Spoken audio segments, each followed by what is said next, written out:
ဒီနေရာကတော့ကလောကိုရောက်ပြီဆိုလို့ရှိရင်တော့ကိုတွားတင်တဲ့နေရာတစ်ခုဖြစ်ပါတယ်။ဒါကအရင်တော့တဲရီထုတ်ခဲ့တဲ့နေရာဟောင်းတစ်ခုလို့လည်းသိရပါတယ်။တဲချင်းဟောင်းဆိုတော့မြေသားတွေကအလွာလိုက်အတုံးလိုက်နဲ့ကိုထူးထူးခြားခြားလေးဖြစ်နေတာပါ။ဒီမှာဆိုလို့ရှိရင်ဓာတ်ပုံလိုက်ရိုက်တဲ့လူတွေကလည်းအများကြီးပဲတွေ့ရပါတယ်။ဒီကြောက်ဆောင်နေရပဲဖြီးသွားတွေကိုဆွဲဆောင်စေတဲ့နေရာလေးဖြစ်နေတာပါ။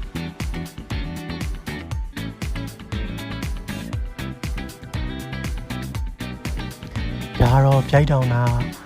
တောင်ကြားတွေကရထားလမ်းလေးပေါ့နော်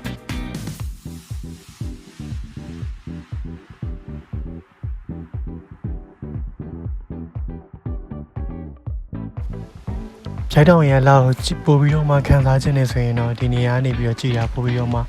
ကြည်ကြည်လေးမြင်ရတယ်ပေါ့နော်ဒါကတော့ကျွန်တော်လမ်းလျှောက်နေတဲ့ shop လေးကိုလိုက်ထားတာဖြစ်ပါတယ်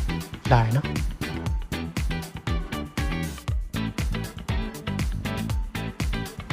ရိုက်တောင်တော်လေးတင်တဲ့အချက်ကကျတော့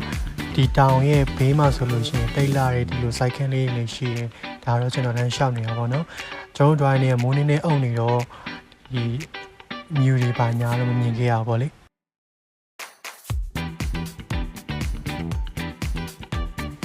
ဒါတော့လိမ္မောချင်ဖြစ်ပါတယ်လူတွေဝင်မယ်ဆိုလို့ရှိရင်တော့ဝင်ကြီးတယောက်က2000ကျပ်နဲ့ဝင်ပြီးတော့လဲပတ်လို့ရပါတယ်ဒီမှာဆိုရင်လည်းလိမ္မောဒီတွေကတချံလုံးဝါပြီးတော့မှလာနေတာပါကျွန်တော်တော့ဓာတ်ပုံတွေဗီဒီယိုတွေမရိုက်တာကြတော့ဘလို့နေလို့နေရမှလည်းမသိတော့ပါဘူးဒါကြောင့်မို့လို့ဟိုရွှေဒီရွှေနေပဲခေါင်းတွေကရှုပ်နေပါတယ်ဒီနေရာလေးကတော့အိမ်လက်လာရီတွေအများကြီးရှိနေတဲ့မြင်းကတဲကဖီလာပဲဖြစ်ပါတယ်ဒီမှာကျွန်တော်နေ့လည်စားလာပြီးတော့စားတာပါတော်တော်လေးနဲ့စားကောင်းပါတယ်တတရဲလည်းရှိတယ်ဒါပေမဲ့စားတော့တဲ့ပုံမျိုးမရိုက်ခဲ့ရပါတော့စားနေရတယ်လေရှုခင်းနေရတော့တော်တော်ကြီးလာပါတယ်ဒါတော့ကျွန်တော်မိုးသွားရရက်ကမိုးအုံနေလို့ပေါ့နော်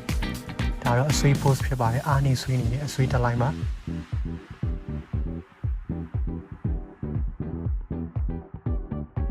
ကလောမှာလေ view point တွေအရင်များတယ်ပေါ့နော်အဲ့ဒီတဲမှာဒီအခုကျွန်တော်ရောက်နေတဲ့ပလောင်တောင် view point ဆိုလို့ရှိရင်တော့တကယ်တောတောင်အလားတရားတွေကိုမြင်ရမယ် view point တစ်ခုပဲဖြစ်ပါတယ်ဒီမှာဆိုရင်ဟိုးအနောက်ဘက်က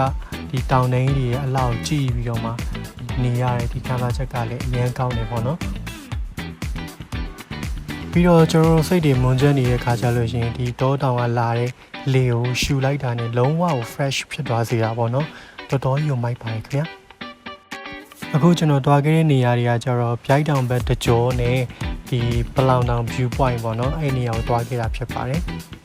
ကလောမှာဆိုလို့ရှိရင်ကျွန်တော်ဒါဒီလေခဲ့တဲ့နေရာကြီးတော်တော်များများကတရက်အချိန်ပေးရပါတယ်ဒါမှပဲကျွန်တော်ကောင်းကောင်းလေပတ်နိုင်မှာဖြစ်ပါတယ်ဒီဂျားထဲမှာကျွန်တော်တို့တွားခဲ့တဲ့မြင်းမထိလိုင်ကူဆိုတာလေးရှိပါသေးတယ်ဒါပေမဲ့အဲ့နေရာမှာတော့ဘာမှမရိုက်ခဲ့ရဘူးပေါ့နော်โอเคဆိုတော့အားလုံးပဲကျေးဇူးပါ